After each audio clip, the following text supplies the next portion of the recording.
യേശുവിൽ ഏറ്റവും അനുഗ്രഹീതരായവരെ, ദൈവകൃപയിൽ നിങ്ങൾ സന്തോഷമായിട്ടിരിക്കുക, സമാധാനത്തോടെ ഇരിക്കുക. എല്ലാ ദിവസവും ഈ അനുഗ്രഹത്തിൻ്റെ കീഴിലായി നിൽക്കുന്ന ഡെയിലി ബ്ലെസ്സിങ്ങിൻ്റെ ഭാഗമായി വചനം കേൾക്കുന്ന ഓരോരുത്തർക്കും വേണ്ടി പ്രാർത്ഥിക്കുന്നുണ്ട്. ഒരാളെപ്പോലും അകറ്റി നിർത്താതെ, ഒരു കാരണത്തിൻ്റെ പേരിലും മാറ്റി നിർത്താതെ, സ്വർഗത്തിലെ ദൈവത്തിൻ്റെ അളവറ്റ കരുണയിലും സ്നേഹത്തിലും നിങ്ങളെ സമർപ്പിക്കുകയാണ്. നിങ്ങൾക്ക് വേണ്ടി പ്രാർത്ഥിക്കുന്നു. നല്ല കാര്യങ്ങൾ ജീവിതത്തിൽ ദൈവം ചെയ്തു തരും. അനുഗ്രഹമുള്ള കാര്യങ്ങൾ ജീവിതത്തിൽ നടക്കും.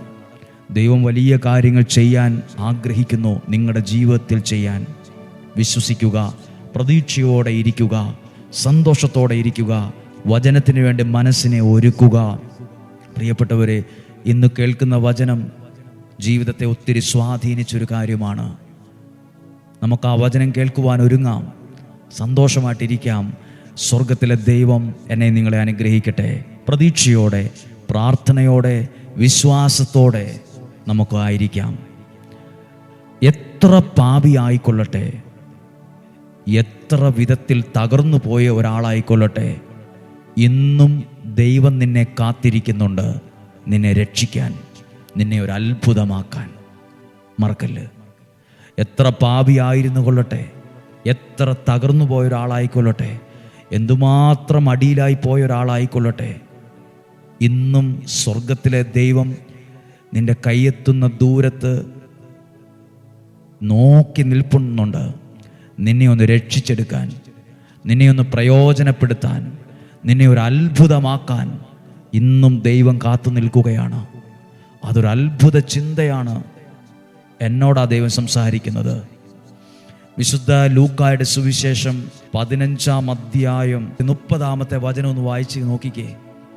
ധൂർത്തപുത്രൻ സകലതും നശിപ്പിച്ച്, ശരീരവും പോയി, മനസ്സും പോയി, ജീവിതത്തിൽ എല്ലാം നഷ്ടപ്പെടുത്തി, വീടിൻ്റെ സൽപ്പേര് കളഞ്ഞു, സമ്പത്ത് നശിപ്പിച്ചു, എല്ലാം നശിപ്പിച്ച് തിരിച്ചു വരുന്നിട്ട് ആ വീട്ടിലേക്ക് വരുമ്പോൾ ധൂർത്തപുത്രൻ്റെ സഹോദരൻ പറഞ്ഞൊരു വാക്കാണ് 30-ാമത്തെ വാക്യം. അപ്പനോട് പറയുവാണ്, എന്നാൽ വേശ്യകളോട് കൂട്ടുചേർന്ന് നിന്റെ സ്വത്തെല്ലാം ധൂർത്തടിച്ച നിന്റെ ഈ മകൻ തിരിച്ചു വന്നപ്പോൾ അവനു വേണ്ടി നീ കൊഴുത്ത കാളയെ കൊന്നിരിക്കുന്നു. അതാണ് ധൂർത്തപുത്രൻ്റെ ജീവിതം. അങ്ങനായി പോയായിരുന്നു, അങ്ങനെ തകർന്നു പോയായിരുന്നു. വേശ്യകളോടൊത്ത് തെറ്റായ ബന്ധത്തിൽ ജീവിച്ച് ജീവിതവും സമ്പത്തും എല്ലാം തകർന്നു പോയി. പക്ഷേ അവൻ തിരിച്ചു വന്നപ്പോൾ അകറ്റി നിർത്തുവല്ല ചെയ്തേ, തിരിച്ചു വന്നപ്പോൾ മാറ്റി നിർത്തുവല്ല ചെയ്തേ, തിരിച്ചു വന്നപ്പോൾ അവഗണിക്കുകയല്ല ചെയ്തത്, തിരിച്ചു വന്നപ്പോൾ പരിഹസിക്കുകയല്ല ചെയ്തത്. അവനെ ചേർത്ത് പിടിച്ചു. നിങ്ങൾ എത്ര പാപിയായിക്കൊള്ളട്ടെ, അനുദപിക്കാൻ തയ്യാറാണോ? ദൈവത്തിലേക്ക് തിരിച്ചു വരാൻ തയ്യാറാണോ? ഒരു പൈസ മുടക്കവുമില്ല, ഒരു സാമ്പത്തിക നഷ്ടവുമില്ല. ആ ഇരിക്കുന്ന കസേരയിലിരുന്ന് പറഞ്ഞാൽ മതി, ദൈവമേ ഞാൻ അനുദപിക്കുന്നു, എന്നെ അങ്ങ് സ്വീകരിക്കണമേ. ആ ദൈവം നിന്നെ ഇരു കരങ്ങളും കൊണ്ട് വലിച്ച് ചേർത്ത് പിടിക്കും. എന്നിട്ടോ നീ ഏതേലും ഒരു മെലിഞ്ഞുണങ്ങിയ ഒരു കാളയെ കൊന്നൊന്നല്ല, കൂട്ടത്തിലുള്ള ഏറ്റവും തടിയുള്ളതിനെ, മെഴുത്തതിനെ, നല്ലതിനെ കൊന്ന് അവനെ സ്വീകരിച്ചുവെന്നാണ്. നിന്നെ ചേർത്ത് നിർത്തുന്നൊരു ദൈവം, തള്ളിക്കളയാത്ത ദൈവം. ഞാൻ 1-2 വ്യക്തികളെ ബൈബിളിൽ പരിശോധിച്ചു. പഴയ നിയമത്തിലെ നോഹ മദ്യം കഴിച്ച് വസ്ത്രം പോലും നഷ്ടപ്പെട്ട് കിടന്നുപോയ ഒരാളാണ്. ഉടുവസ്ത്രം പോലും നഷ്ടപ്പെട്ടു. ഉൽപ്പത്തി പുസ്തകത്തിൽ 9-ാം അധ്യായം 20-21 വാക്യത്തിൽ എഴുതിയിട്ടുണ്ട്. പക്ഷേ ആ വ്യക്തിയെ ദൈവം രക്ഷിച്ചെടുക്കാൻ, പ്രയോജനപ്പെടുത്താൻ അടുത്ത് നിൽക്കുന്നൊരു ദൈവത്തെ കാണാൻ പറ്റും. നിന്റെ ഒരു കുറ്റം കണ്ട്, ഒരു കുറവ് കണ്ട് അകന്നു പോകുന്നവനല്ല ദൈവം. നിന്നെ രക്ഷിച്ചെടുക്കാൻ കാത്തു നിൽക്കുകയാണ്. നിന്നെ രക്ഷിച്ചെടുക്കാൻ, ഒരു അത്ഭുതമാകാൻ ദൈവം കാത്തു നിൽക്കുകയാണ്. ഒരു തെറ്റിൻ്റെ പേരിൽ ശിക്ഷിക്കുന്ന ദൈവമല്ല. മനസ്സുകൊണ്ട് അനുദപിക്കാൻ തയ്യാറാക്.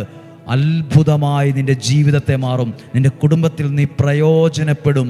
നിൻ്റെ കൺവെട്ടത്ത് കൈയെത്തുന്ന ദൂരത്തൊരു ദൈവം നിൽപ്പുണ്ട്. ആ ദൈവം നിൽക്കുന്നത് വടിയെടുത്ത് നിന്നെ അടിക്കാനോ തല്ലാനോ അല്ല. ആ കൈ പിടിച്ച് നിന്നെ ആ കുഴിയിൽ നിന്ന്, ആ അവസ്ഥയിൽ നിന്ന്, ആ ചീഞ്ഞ അവസ്ഥയിൽ നിന്ന്, ആ ഒരു ചീഞ്ഞ അവസ്ഥയിൽ നിന്ന് നിന്നെ രക്ഷിക്കാനാണ്. ഇനിയും കുതറി പതറി ഓടരുത്.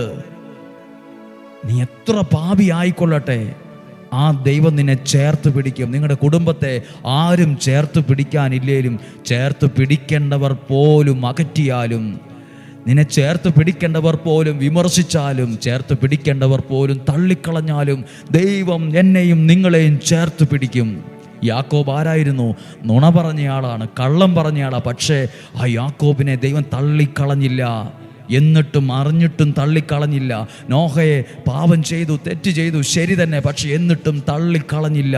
മോശ കൊലയാളിയായിരുന്നു, എന്നിട്ടും തള്ളിക്കളഞ്ഞില്ല. അത്ഭുതമാക്കാൻ കാത്തുനിന്നു. ആ മനുഷ്യനെ, അവരെ രക്ഷിക്കാൻ, അനേകർക്ക് പ്രയോജനപ്പെടുത്താൻ ദൈവം അവർക്ക് വേണ്ടി കാത്തുനിന്നു. അടുത്തത് റാഹാബ് എന്ന വേശ്യയായിരുന്നു. തെറ്റായ ജീവിതം നയിച്ചയാളാണ്, മോശ ജീവിതം നയിച്ചയാളാണ്. പക്ഷേ അത്ഭുതമാക്കാൻ ദൈവം ആ വ്യക്തിക്ക് വേണ്ടി കാത്തുനിന്നു. ആരാണ്? യോനാ പ്രവാചകൻ. യോനാ പ്രവാചകൻ ദൈവഹിതത്തിനെതിരെ ഓടിയ ആളാണ്, ദൈവഹിതത്തെ തെറ്റിച്ചയാളാണ്. എന്നിട്ടും അത്ഭുതമാക്കാൻ ആ വ്യക്തിക്ക് വേണ്ടി ദൈവം കാത്തുനിന്നു. ആരാണ്? സൗൾ. ക്രിസ്തുവിൻ്റെ സഭയെ പീഡിപ്പിച്ചവൻ, ഉപദ്രവിച്ചൻ, പലതരത്തിൽ പീഡിപ്പിച്ച. പക്ഷെ ആ വ്യക്തിയെ രക്ഷിക്കാൻ ദൈവം കാത്തുനിന്നു. യേശു കാത്തുനിന്നു.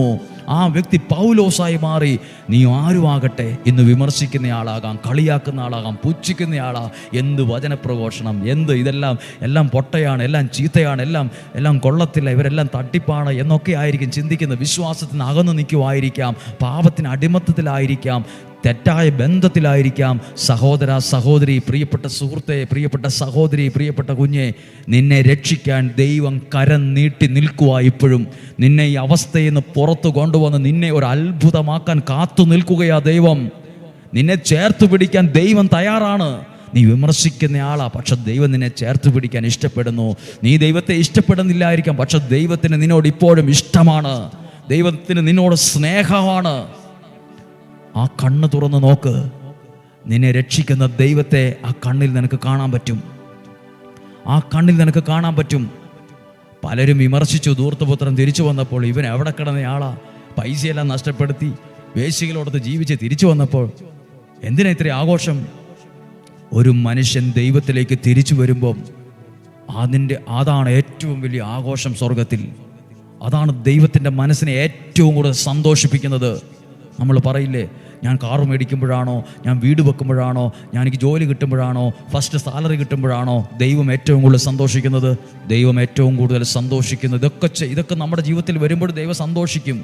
പക്ഷേ ഒരാൾ തൻ്റെ ആ കുറവിൽ നിന്ന്, ആ പാപത്തിൽ നിന്ന് തിരിച്ചു കയറി വരുന്നത് കാണുമ്പോഴാണ്, ദൈവത്തിൻ്റെ അടുത്തേക്ക് വരുന്നത് കാണുമ്പോഴാണ് ദൈവം ഏറ്റവും കൂടുതൽ സന്തോഷിക്കുന്നത്. ദൈവം ഇന്ന് നിന്നെ ഓർത്ത് ഏറ്റവും കൂടുതൽ സന്തോഷിക്കാൻ ഇടവരട്ടെ.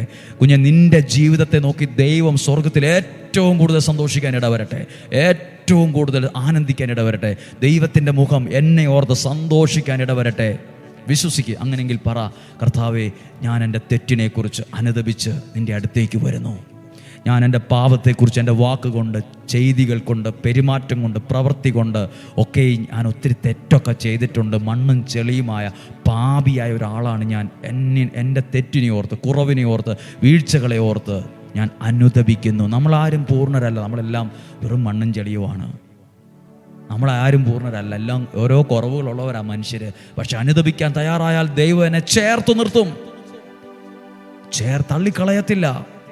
അങ്ങനെ തള്ളിക്കളയാനായിരുന്നെങ്കിൽ നോഹിനെയും മോശയെയും യാക്കോബിനെയും എല്ലാം തള്ളിക്കളഞ്ഞേനെ. യേശു പറഞ്ഞില്ലേ, ഞാൻ വന്നത് നീതിമാന്മാരെ വിളിക്കാനല്ല, പാപികളെ വിളിക്കാനാണ്. എനിക്കും നിങ്ങൾക്കും, പാപികളായ നമുക്ക് ദൈവത്തിൻ്റെ മനസ്സിലൊരു സ്ഥാനമുണ്ട്, മറക്കല്ല്. നമുക്ക് പ്രാർത്ഥിക്കാം. അനുഗ്രഹയിലെ ശുശ്രൂഷകൾ അനുഗ്രഹമാകുന്നുണ്ട്. നിങ്ങളുടെ പ്രാർത്ഥന കാരണമാണത്.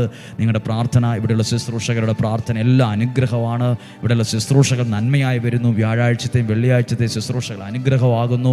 വ്യാഴാഴ്ച ആർക്കെങ്കിലും 2 ദിവസത്തെ ധ്യാനത്തിൽ പങ്കെടുക്കാൻ ആഗ്രഹമുള്ള വിളിച്ച് ബുക്ക് ചെയ്ത് വരിക. ഫോൺ കിട്ടുന്നില്ലെങ്കിൽ വിഷമിക്കരുത്. ഓരോ സെക്കൻഡിലും ഫോണാണ്. അത് ഒത്തിരി ഫോൺ എടുക്കുന്ന ആളുകൾക്ക് തന്നെ ഒത്തിരി ബുദ്ധിമുട്ട്, അത്ര ഫോണുണ്ട്. എങ്കിലും ഞങ്ങൾ പരമാവധി ശ്രമിക്കുന്നുണ്ട്. ആരെങ്കിലും ഫോൺ വിളിച്ചിട്ട് കിട്ടിയില്ലെങ്കിൽ വിഷമിക്കരുത്, പിണങ്ങല് സാഹചര്യങ്ങൾ കൊണ്ടാണ്. പരമാവധി ഞങ്ങൾ സഹകരിച്ചോളാം, വീഴ്ച വരുത്തത്തില്ല. ദൈവം നിങ്ങളെ അനുഗ്രഹിക്കട്ടെ. സാധ്യമായവർക്ക് എല്ലാവരെയും ദൈവം അനുഗ്രഹിക്കട്ടെ. സാധിക്കുന്നവർക്കൊക്കെ വരാൻ ദൈവം ഒരു അവസരം ഒരുക്കട്ടെ. വിളിച്ച് ബുക്ക് ചെയ്ത് മാത്രം വരിക എന്ന് ഓർമ്മിപ്പിക്കുന്നു. ഈശോയുടെ നാമത്തിൽ ആശീർവാദം സ്വീകരിക്കാം. നമ്മുടെ കർത്താവ് ഈശോ മിശിഹായുടെ കൃപയും പിതാവായ ദൈവത്തിൻ്റെ സ്നേഹവും പരിശുദ്ധാത്മാവിൻ്റെ സഹവാസവും നിങ്ങളോടുകൂടെ ഉണ്ടായിരിക്കട്ടെ. രോഗങ്ങളിൽ നിന്ന്, അപകടത്തിൽ നിന്ന്, ദുർമരണത്തിൽ നിന്ന്, മൂപ്പെത്താത്ത മരണത്തിൽ നിന്ന്, ചതിയിൽ നിന്ന്, വഞ്ചനയിൽ നിന്ന്, നിരാശയിൽ നിന്ന്, കുറ്റബോധത്തിൽ നിന്ന് ദൈവം നമ്മെ സൂക്ഷിക്കട്ടെ. പ്രിയരെ, എനിക്കും നിങ്ങൾക്കും ശത്രുക്കളും കാണും, മിത്രങ്ങളും കാണും, അസൂയക്കാരും കാണും, അല്ലാത്തവരും കാണും. നമുക്ക് വേണ്ടത് ദൈവത്തിൻ്റെ സംരക്ഷണമാണ്. നമ്മൾ ദൈവത്തിലാണ് നിൽക്കുന്നെങ്കിൽ ഒരു തരി പോലും തിന്മയ്ക്ക് പ്രവർത്തിക്കാൻ കഴിയത്തില്ല. കർത്താവെ, ഡെയിലി ബ്ലെസ്സിങ്ങിൻ്റെ ഭാഗമായി നിൽക്കുന്ന ഓരോ വ്യക്തികളെ, കുടുംബങ്ങളെ വേലി കെട്ടി സൂക്ഷിക്കണമേ. വലിയ കാര്യങ്ങൾക്ക് പ്രയോജനപ്പെടുത്തണമേ. അങ്ങയുടെ കരങ്ങളിൽ അത്ഭുതമാക്കി ഞങ്ങളുടെ ജീവിതങ്ങളെ മാറ്റണമേ. ഈ ആലയത്തെ അനുഗ്രഹിക്കുന്നതിന് നന്ദി, ഈ ശുശ്രൂഷകളെ ആശീർവദിക്കുന്നതിന് നന്ദി, അത്ഭുതമാക്കുന്നതിന് നന്ദി. എല്ലാ മഹത്വവും ദൈവത്തിന് നൽകുന്നു. നിങ്ങൾക്ക് നല്ലൊരാഴ്ച സന്തോഷവും സമാധാനമുള്ള ദിവസമായിരിക്കട്ടെ, ആരോഗ്യമുള്ള ദിവസമായിരിക്കട്ടെ. ദീർഘായുസ്സും ആരോഗ്യവും സമ്പത്തും ഐശ്വര്യവും ദൈവം അറിഞ്ഞ് നിങ്ങൾക്ക് നൽകട്ടെ. ഈശോയുടെ നാമത്തിൽ അനുഗ്രഹിക്കുന്നു, ഇപ്പോഴും എപ്പോഴും എന്നേക്കും. ആമേൻ. ദൈവം അനുഗ്രഹിക്കട്ടെ. സാധ്യമായവർക്ക് അയച്ചു കൊടുക്കുന്ന നിങ്ങൾക്ക് വേണ്ടി ഞങ്ങൾ പ്രാർത്ഥിക്കുന്നു. സ്വീകരിക്കുന്നവർക്ക് വേണ്ടി പ്രാർത്ഥിക്കുന്നു. നാളെയും 5:30 നമുക്ക് ഒരുമിച്ച് കാണാം, ഒരുമിച്ച് പ്രാർത്ഥിക്കാം. സ്വർഗത്തിലെ ദൈവം വലിയൊരു അനുഗ്രഹം നമുക്ക് നൽകട്ടെ. ആമേൻ.